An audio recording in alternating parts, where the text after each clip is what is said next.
الحمد لله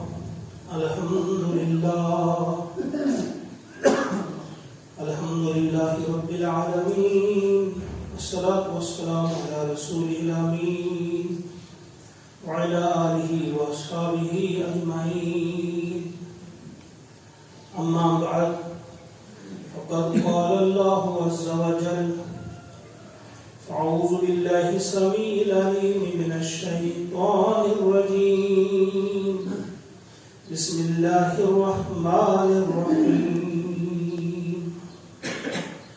اتل ما أوحي إليك من الكتاب وأقم الصلاة إن الصلاة تنهى عن الفحشاء والمنكر ولذكر الله أكبر والله يعلم ما تصنعون.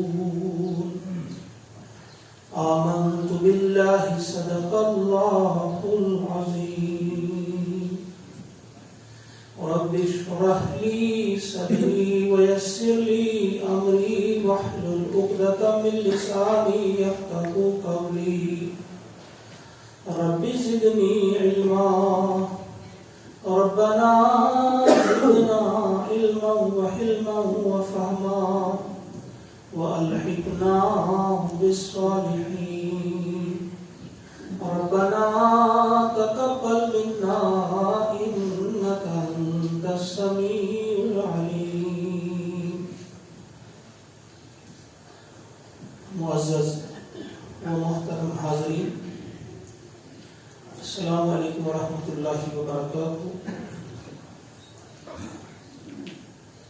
سورۃ العنکبوت، جس کی آیت نمبر 45 آپ کے سامنے پڑھی گئی، انشاءاللہ اس کی روشنی میں آج ہم کچھ سمجھیں گے، اس نیت کے ساتھ کہ ہم اس آیت کریمہ پہ عمل کرنے والے بھی بنیں گے انشاءاللہ العزیز. آپ سب جانتے ہیں کہ آج آپ ابھی ایک معصوم جان کو دفن کر کے لائے ہیں.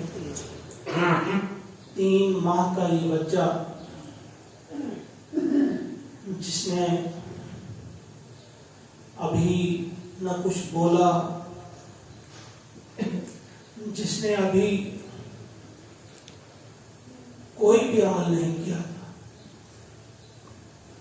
اللہ تعالیٰ نے اسے مسلسل ایک تکلیف میں مبتلا کیا اور اس کے بعد واپس بلا لیا. ایک الارم ہے یہ، ایک بگل ہے یہ ہم کو جھنجھوڑنے کے لیے، ہمیں ہلانے کے لیے، ہمیں ہوشیار کرنے کے لیے، ہمیں بتانے کے لیے کہ تم جس دنیا میں رہ رہے ہو یہ تمہارا اصلی وطن نہیں،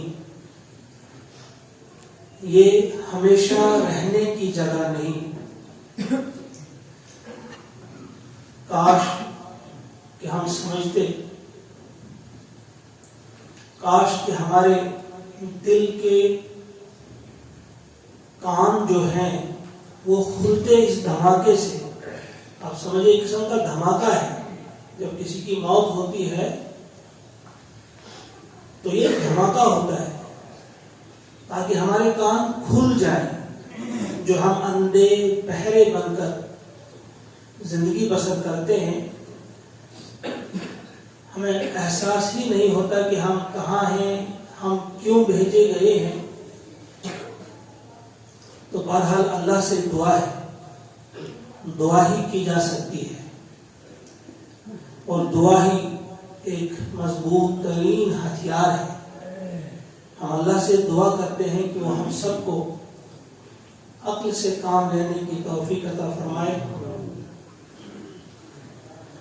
تو یہ آیت کریمہ جو ہے، اس میں اللہ کا ارشاد ہوتا ہے اپنے حبیب نبی اکرم صلی اللہ علیہ وسلم سے.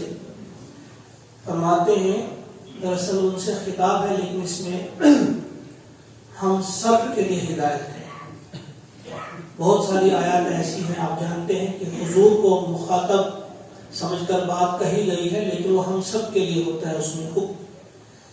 تو میں اتلو، تلاوت کیجئے آپ، پڑھیے آپ، ما اوحی الیک، جو وحی کیا گیا آپ کی طرف، جو وحی کے ذریعے آپ پر نازل کیا گیا، تم پر نازل کیا گیا، من الکتاب، الکتاب قرآن، قرآن کی جو آیات وحی کے ذریعے تم پر نازل کی گئیں، تم ان کی تلاوت کرو، وَأَقِمِ الصَّلَاةَ، اور نماز قائم کرو۔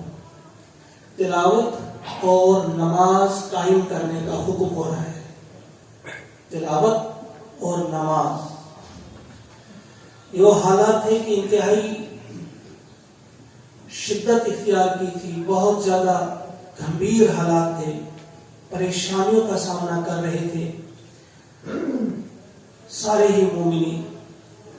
تو ان پریشانیوں سے بچنے کے لیے اس وقت جس طاقت کی آپ کو ضرورت تھی، جس ہمت کی آپ کو ضرورت تھی، جس اسلحہ کی آپ کو ضرورت تھی، جس ہتھیار کی آپ کو ضرورت تھی، اللہ تعالیٰ نے فرما دیا کہ دو ہی چیزیں جو آپ کو ان مشکل ترین حالات میں ثابت قدم رکھ سکتی ہیں، وہ ہے تلاوت قرآن اور نماز۔ یہی دو چیزیں ہیں، مختلف انداز سے مختلف مقامات پہ ہمیں بتایا گیا ہے، فرمایا گیا ہے وَاسْتَعِينُوا بِالصَّبْرِ وَالصَّلَاةِ، کہیں فرمایا استعانت، مدد مانگو اللہ سے آپ، کس چیز کے ذریعے؟ صبر اور نماز کے ذریعے۔ اور یہاں فرمایا کہ آپ تلاوت قرآن کیجئے، لیکن تلاوت میں یاد رکھیے اس میں یہ مفہوم شامل ہوتا ہے کہ انسان سمجھ کر پڑھے۔ تلا اسے کہتے ہیں کسی کے پیچھے پیچھے آنے کی۔ آپ پڑھتے ہیں والشمس وضحاها والقمر اذا تلاها، قمر جو ہے اس کے پیچھے آتا ہے، شمس کے پیچھے، تلا ہوتا ہے کسی کے پیچھے آنا۔ تو تلاوت کا مطلب ہوتا ہے پیچھے پیچھے چلنا۔ گویا آپ قرآن پڑھیں گے تو قرآن کے پیچھے اسی وقت آپ چل سکتے ہیں جب اس کے معنی اور مفہوم بھی آپ سمجھیں گے۔ جیسے قرآن کی معنی، قرآن کا مفہوم سمجھنا بھی انتہائی ضروری ہے، ورنہ یہ بہت بڑا ظلم ہوگا اس کتاب کے ساتھ کہ آپ اسے پڑھیں گے لیکن اسے سمجھیں گے نہیں۔ تو فرمایا کہ آپ تلاوت کیجئے ان آیات کا جو آپ کی طرف ہم نے اتاری ہیں وحی کے ذریعے، اور ساتھ ہی ساتھ نماز قائم کیجیے۔ وَأَقِمِ الصَّلَاةَ إِنَّ الصَّلَاةَ تَنْهَىٰ عَنِ الْفَحْشَاءِ وَالْمُنکَرِ، بے شک نماز جو ہے یہ فحش اور منکر سے روکتی ہے، بے حیائی کے کاموں سے روکتی ہے اور گناہوں سے بچاتی ہے، اللہ کی نافرمانی سے، اللہ کے رسول علیہ السلام کی نافرمانی سے یہ بچاتی ہے۔ وَلَذِكْرُ اللَّهِ أَكْبَرُ، اور اللہ کی یاد تو زیادہ بڑی چیز ہے، اللہ کی یاد تو زیادہ بڑی چیز ہے۔ وَاللَّهُ يَعْلَمُ مَا تَصْنَعُونَ، اور اللہ تعالیٰ جانتا ہے جو کچھ تم بناتے ہو، جو کچھ تم کرتے ہو، جو کچھ تم کماتے ہو، جو کچھ بھی تم کرتے ہو، تمہارے تمام اعمال سے باخبر ہے اللہ تعالیٰ۔ صرف چند لمحوں کے لیے میں آپ سے کہوں گا کہ تھوڑی دیر کے لیے آپ پوری توجہ قرآن پاک کی اس آیت کی طرف مبذول کیجیے، اس کو سمجھنے کی کوشش کیجیے، اور یہ اپنی ڈیوٹی سمجھیے، فرض سمجھیے۔ کئی بار آپ سے کہا جا چکا ہے کہ جس وقت آپ قرآن پاک کی کوئی آیت سنتے ہیں یا پڑھتے ہیں، اللہ اس وقت بول رہا ہوتا ہے آپ سے۔ یہ آپ نے صرف تصور نہیں کرنا ہے کہ ہم سمجھیں گے کہ ایسا ہوتا ہے، یہ سمجھنے کی بات نہیں، بلکہ حقیقت میں اللہ اس وقت بول رہا ہوتا ہے آپ سے۔ یہ زندہ کتاب ہے، آپ کسی مردہ کتاب کی تلاوت نہیں کرتے۔ زندہ کتاب ہونے کا مطلب یہی ہے کہ جب آپ اس کو کھولتے ہیں، پڑھتے ہیں یا اس کو سنتے ہیں، اس کی کسی بھی آیت کو، تو اس وقت اللہ آپ سے بولتا ہے، اللہ آپ سے بول رہا ہوتا ہے۔ تو دیکھیے اب یہ اس پہلی چیز کو ہم پکڑتے ہیں، پہلے کی تلاوت، اللہ کی کلام کی تلاوت۔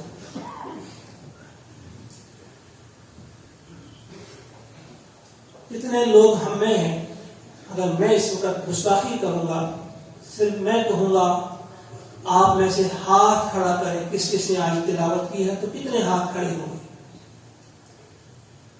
بہت کم ہاتھ ہوں گے۔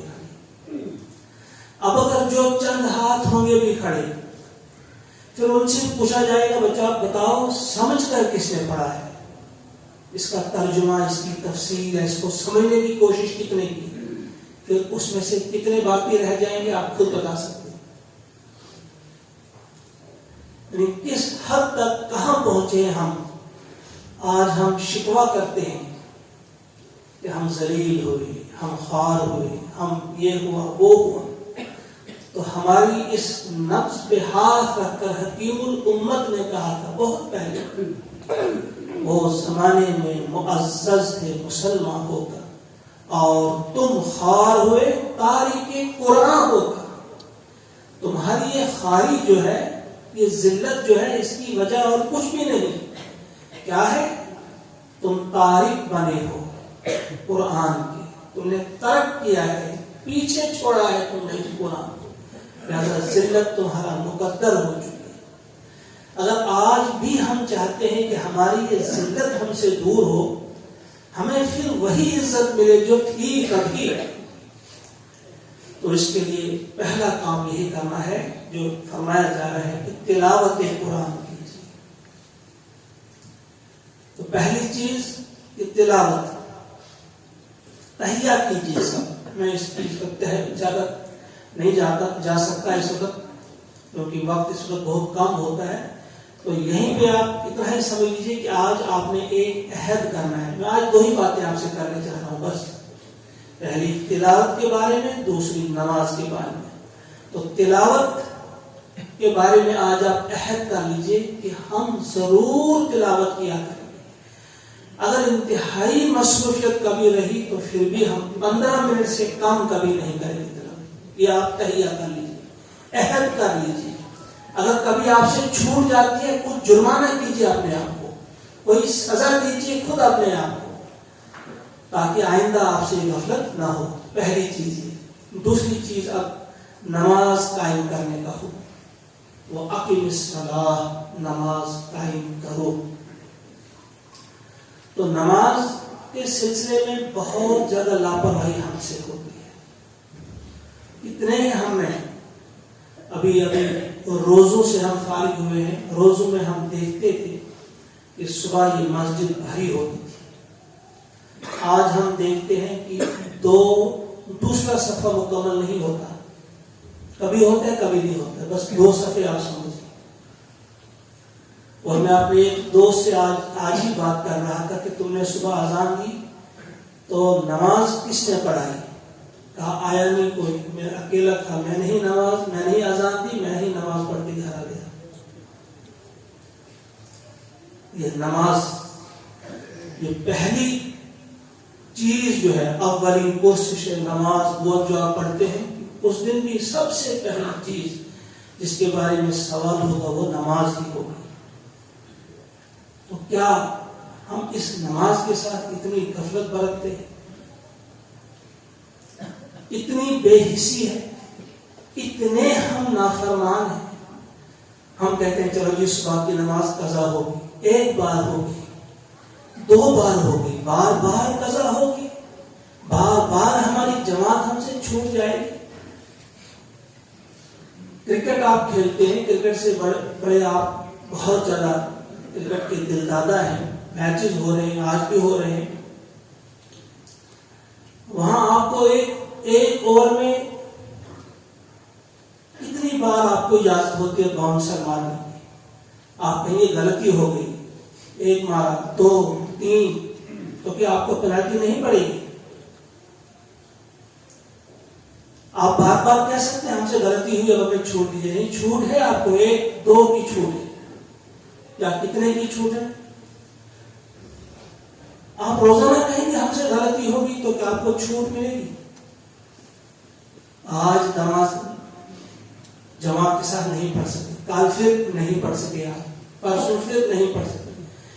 تو کتنے ڈھیٹ ہم بن چکے ہیں، کتنی بے غیرتی ہے یہ کہ اللہ تعالیٰ ہمیں بلاتا ہے میرے دربار میں آؤ اور ہم کہتے ہیں ہماری آنکھ نہیں کھلتی.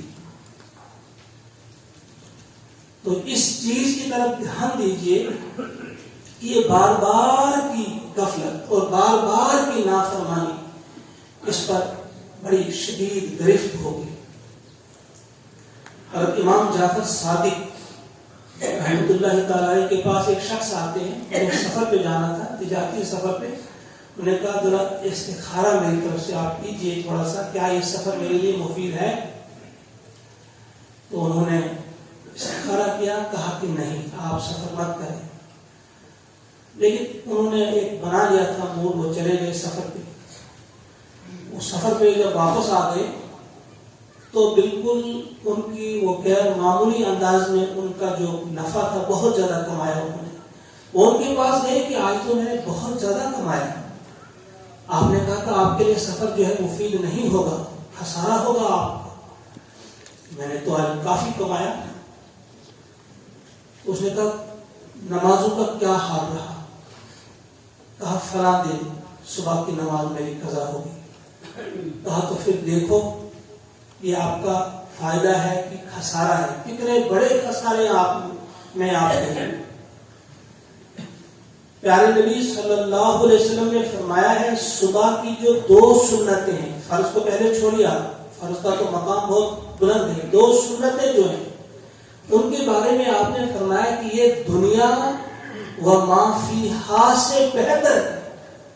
یعنی جو کچھ اس دنیا کی قیمت ہے یا دنیا میں جو چیزیں ہیں، دنیا میں وہ نیو یارک کی وہ اسکائی اسکریپرز، وہ 100 منزلہ عمارتیں، دنیا میں جتنے سونے کے خزانے ہیں، ہیرے جواہرات، جو بھی اس دنیا میں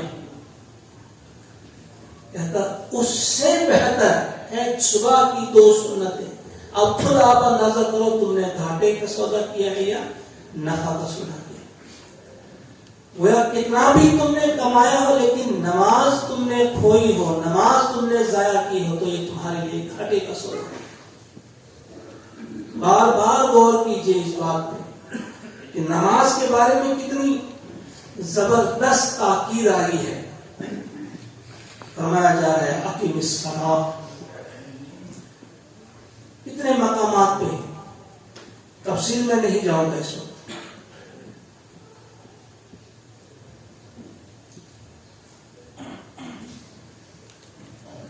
اس کے بعد فرمایا بے شک نماز روکتی ہے انسان کو، ان الصلاۃ تنہی عن الفحشاء والمنکر، فحش اور منکر سے روکتی.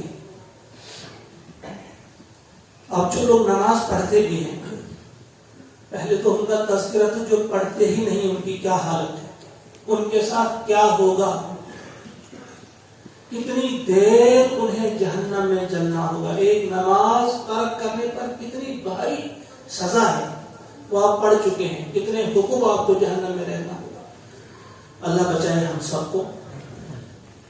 جو پڑھتے نہیں ان کا کیا حال ہے. اب دوسرا، اب جو پڑھتے ہیں تو نماز کی یہ خاصیت ہے، نماز کے اندر یہ صلاحیت ہے، نماز کے اندر یہ خاصیت ہے کہ یہ روکتی ہے انسان کو. ان الصلاۃ تنہی عن الفحشاء والمنکر، بے حیائی اور منکر سے یہ روکتی ہے. اگر ہم بے حیائی کے کاموں سے نہیں روکتے تو ہمیں غور کرنا چاہیے کہ ہماری نماز ہوئی یا نہیں ہوئی. پیارے نبی صلی اللہ علیہ وسلم نے فرمایا ہے من لم تنہ صلاۃہ عن الفحشاء والمنکر فلا صلاۃ لہ. جس کی نماز ایک شخص کو فحش اور منکر سے نہیں روکے اس نے نماز بھی نہیں پڑھی، فلا صلاۃ لہ، وہ اس کی نماز قبول نہیں. فحش کیا ہے؟ بے حیائی کے کاموں میں کیا ہے؟ بخیلی بھی اس میں شامل ہے. اگر ہماری بخیلی نہیں گئی ہماری نماز قبول نہیں. ہوش میں کیا ہے، منکر میں کیا ہے، گناہ کے کام کیا ہے. ایک ڈاکٹر لکھتا ہے دوائی لکھتے لکھتے اگر وہ کسی ایسی کمپنی کی دوائی لکھے جو بالکل 2 نمبر کی ہو تو گویا اس نے انصاف نہیں کیا، وہ نہیں رکا منکر سے، اس کی نماز کہاں ہے؟ جو شخص غیبت سے نہیں رکا، جو شخص چوری سے، بے شرمی سے، رشوت سے،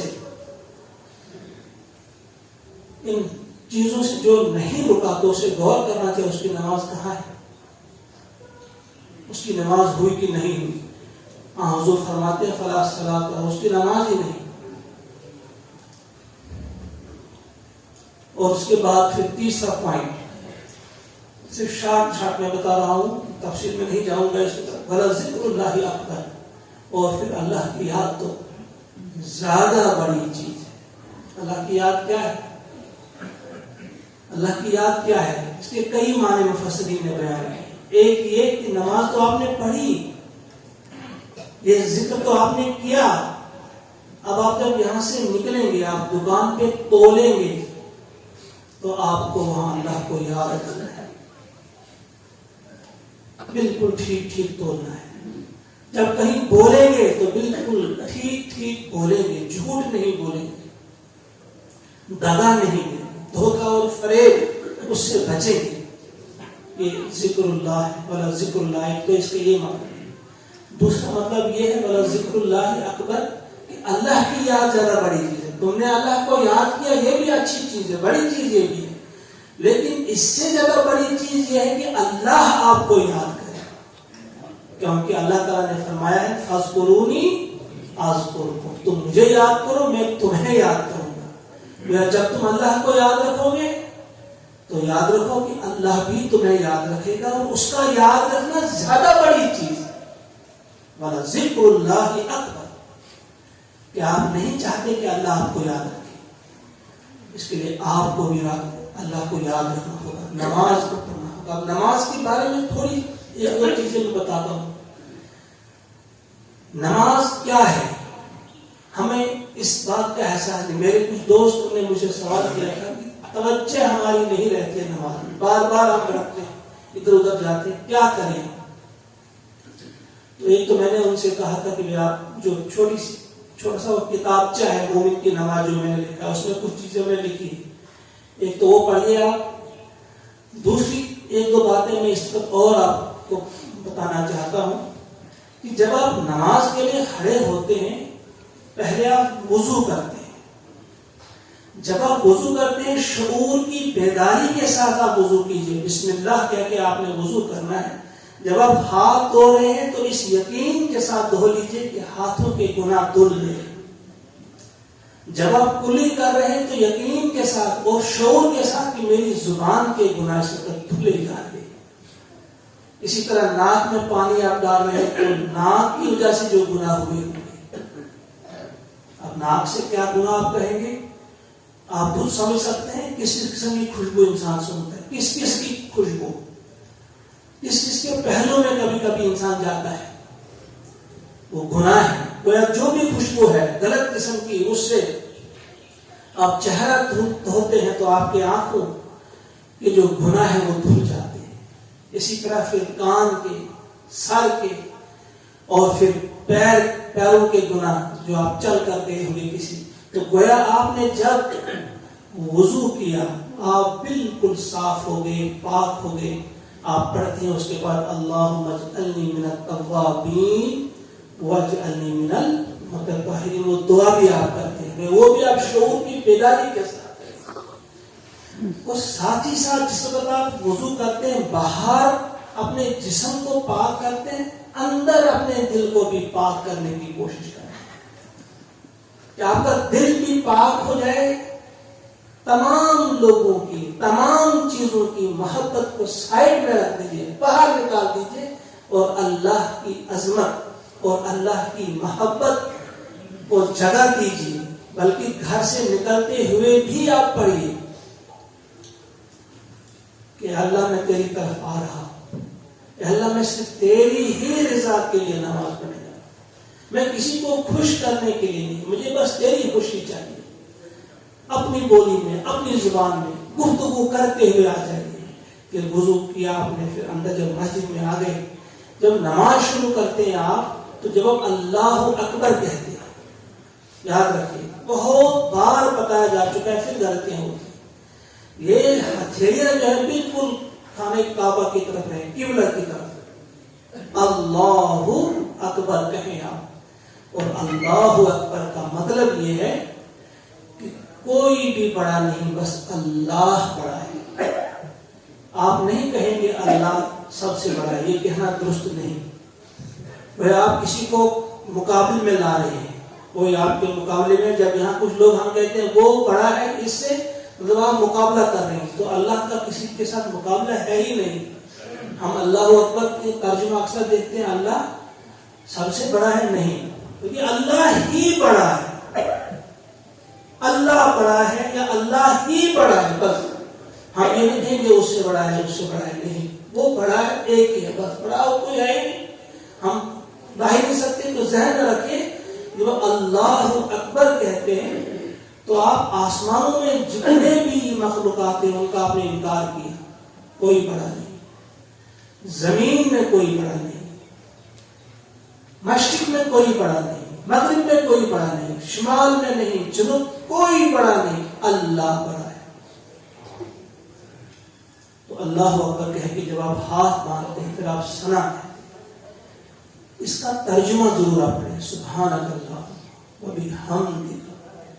آپ کس طرح سے حمد و ثنا بیان کرتے ہیں اللہ کی۔ پھر سورہ فاتحہ آپ پڑھتے ہیں، سمجھ کے پڑھیں۔ پھر آپ قرآن پاک کی چند آیات پڑھتے ہیں یا کوئی سورت آپ پڑھتے ہیں، اس وقت ذہن میں بالکل ہر وقت یہ رہے کہ یہ اللہ مجھ سے بول رہے ہیں، جو بھی میں پڑھ رہا ہوں، قرآن کی جو بھی آیت میں تلاوت کر رہا ہوں، یہ سمجھو کہ اللہ، زبان آپ کی ہے لیکن اللہ آپ سے کچھ بول رہا ہے، اور آپ فرما بردار غلام کی طرح کھڑے ہیں اور سن رہے ہیں۔ چاہے آپ یہاں باندھ رہے ہیں یا ہاتھ اوپر باندھ رہے ہیں، تحت السرہ بھی فوق السرہ بھی، دونوں ثابت ہیں، یا اوپر بھی باندھیں گے یا ہاتھ چھوڑیں گے، ہم اس پر آپ کو کوئی آپ نہیں ٹوکیں گے، جہاں بھی آپ نے ہاتھ باندھے، مگر یہ رکھو یاد کہ آپ فرما بردار غلام کی حیثیت سے اللہ کے سامنے اور سن رہے ہیں اللہ کیا حکم آپ کو دے رہے ہیں۔ وہ جبھی آپ کو معلوم ہوگا جب آپ معنی اور مفہوم بھی سمجھیں گے ان آیات کا۔ جب آپ نے سنا، اب دوسرا مرحلہ آتا ہے کہ پھر آپ جھک جاتے ہیں، اب آپ کی طرف سے، ابھی تک اللہ آپ سے کچھ بتا رہا تھا، اب آپ کی طرف سے ریسپانس، آپ گئے رکوع میں، سبحان ربی العظیم، آپ نے کہا پاک ہے میرا رب جو عظیم ہے، گویا میں حکیم ہوں تو عظیم ہے، میں نے سن لیا تیرا اور میں نے جھک گیا، سر تسلیم خم کر لیا، میں نے مانا، اسی کے مطابق میں زندگی بسر کروں گا۔ آپ کہتے ہیں سبحان ربی العظیم، کم سے کم 3 بار آپ کہتے ہیں۔ اس کے بعد جب کھڑے ہوتے ہیں، سمیع اللہ لمن حمیدہ، سن لیا اللہ نے جس کی تعریف کی گئی۔ تو یہ آپ نہیں کہتے، آپ کی زبان سے ادا ہو رہے ہیں، لیکن اللہ کہتا ہے کہ سن لیا اللہ نے۔ تو علماء لکھتے ہیں سمیع، سننے سے یہاں مراد یہ سننا نہیں جس طرح ہم نے سنا، سننے سے مراد قبول کر لیا آپ کا یہ رکوع اللہ نے قبول کر لیا، تمہاری یہ جو تسبیح تم نے کہی اس رکوع میں یہ قبول ہو گئی، اللہ کی طرف سے اعلان ہے، سمیع اللہ۔ تھوڑا سا وقفہ کرنا چاہیے، سمیع اللہ لمن حمیدہ، تھوڑا سا رکنا چاہیے، پھر کہنا چاہیے ربنا لک الحمد، کہ اللہ شکر تیرا کہ تو نے میری یہ تسبیح قبول کی۔ یہ اللہ کو جواب دینا ہے، میں نے کہا یہ گفتگو ہے، سمیع اللہ لمن حمیدہ اللہ نے کہا، اور آپ نے جواب میں شکریہ کیا اللہ کا، ربنا اے ہمارے رب، لک الحمد، تیری ہی لیے تعریف ہے، کوئی اور ہے ہی نہیں حمد کے قابل، لک الحمد۔ رکوع میں آپ جھک گئے تھے لیکن اب آپ کو پوری تسلی نہیں آئی, اب آپ بچھ گئے اور آپ نے اپنا ماتھا رگڑا زمین پر. اب آپ نے کہا سبحان ربی الاعلی, کہ پاک ہے میرا رب جو اعلیٰ ہے, گویا میں ادنا ہوں. اللہ اعلیٰ ہے اور میں ادنا ہوں. پھر آپ تشہد پڑھتے ہیں. یہاں بھی یہ سمجھنا چاہیے کہ رکوع ایک آپ کرتے ہیں, سجدے دو کرتے ہیں. یہ پہلے بھی کہہ چکا ہوں, پہلا سجدہ آپ کو منہا خلقناکم یاد دلاتا ہے کہ یہ تمہاری پیدائش ہے مٹی سے, اور دوسرا سجدہ فیہا نعیدکم, اسی میں تمہیں جانا ہے, موت کی یاد. پھر دو سجدوں کے درمیان جو مختصر سا وقت ہے یہ زندگی ہے دنیا کی, بس یہ بھی یاد رہے. پھر آپ تشہد میں بیٹھتے ہیں تو پہلے آپ التحیات للہ والسلام, پھر آپ درود پڑھتے ہیں, پھر کوئی دعا کرتے ہیں. اب دیکھیے آپ التحیات میں کیا ہے کہ وقت ہو چکا ہے, اب میں نہیں بتا سکتا اس طرح. درود, اس سے پہلے آپ اللہ کی حمد و ثنا کرتے ہیں, پھر درود بھیجتے ہیں, اس کے بعد آپ دعا کرتے ہیں. جب کبھی آپ فرض نماز بھی ادا کرتے ہیں, آپ ربی اللہ آپ نے ختم کر لیا, پھر بیٹھتے ہیں, پھر آپ اونگتے ہیں یا پھر جوائیاں لیتے ہیں. ہاں کو تو کہتے ہیں بڑا دیر کر دی. بھائی اگر آپ نے ربی اللہ مکمل کیا, کوئی اور دعا پڑھو. یہ تو دعا کا بہترین موقع ہوتا ہے. جب آپ کسی بڑے انسان کے پاس جاتے ہیں, پہلے آپ اس کی تعریف کرتے ہیں, جناب آپ نے میری فلاں جگہ مدد کی تھی, آپ بہت اچھے ہیں, آپ نے یہ کیا تھا, وہ کیا تھا, وہ کیا تھا. جو بڑی تعریف کرتے ہیں, اچھا بتاؤ بولنا کیا ہے, آئے کس لیے ہو, تو جناب میرا وہ فلاں کام تھا, وہ اگر آپ تھوڑا سا, بس یہی وہ بڑی ہوتی ہے. آپ نے پوری تعریف کی ابھی تک, اب آپ نے اپنا کام بتانا ہے, اب آپ نے دعا کرنی ہے. جتنی آپ دعا کریں, جتنی بھی آپ دعا کریں, آپ فرض میں تو آپ زیادہ لمبی نہیں کر سکتے, جو آپ امام کے پیچھے ہوتے ہیں, لیکن جو سنتیں آپ ادا کرتے ہیں, جو نوافل آپ ادا کرتے ہیں, جتنی بھی آپ دعائیں کریں گے, صرف ایک دو باتوں کا دھیان رکھنا ہے کہ رکوع کی حالت میں اور سجدے کی حالت میں آپ قرآنی دعائیں نہیں کریں گے, کیونکہ قرآن رکوع کی حالت میں یا سجدے کی حالت میں پڑھنا بہتر نہیں. ہاں جب آپ تشہد میں آپ پڑھیے, کتنی دعائیں پڑھنی آپ نے, رکوع کی حالت اور سجدے کی حالت میں آپ اور دعائیں پڑھ سکتے ہیں, جتنی بھی آپ چاہیں. نماز تو دعا ہی ہے, مکمل نماز میں آپ دعا کر سکتے ہیں. ایک ایسا آپ کا ہونا چاہیے رابطہ اللہ کے ساتھ کہ آپ کچھ بتا رہے ہیں, اللہ آپ سے کچھ بتا رہے ہیں, آپ یہاں سے کچھ بتا رہے ہیں, اللہ آپ سے کچھ بتا رہا ہے, تو یہ ذہن میں رہے کہ آپ فرما بردار غلام کی حصے سے کھڑے ہوتے ہیں اللہ کے سامنے, اور آپ سنتے ہیں قرآن, اور قرآن یا اللہ کا کلام آپ سنتے ہیں. پھر آپ جھک جاتے ہیں, یہاں سے آپ کہتے ہیں بس میں جھک گیا. پھر آپ سجدے میں جاتے ہیں, پھر آپ دعائیں کرتے ہیں.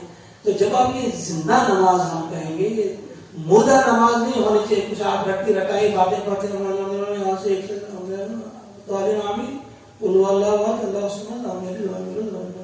اللہ مذاق نہیں کر رہا ہے اللہ کے ساتھ.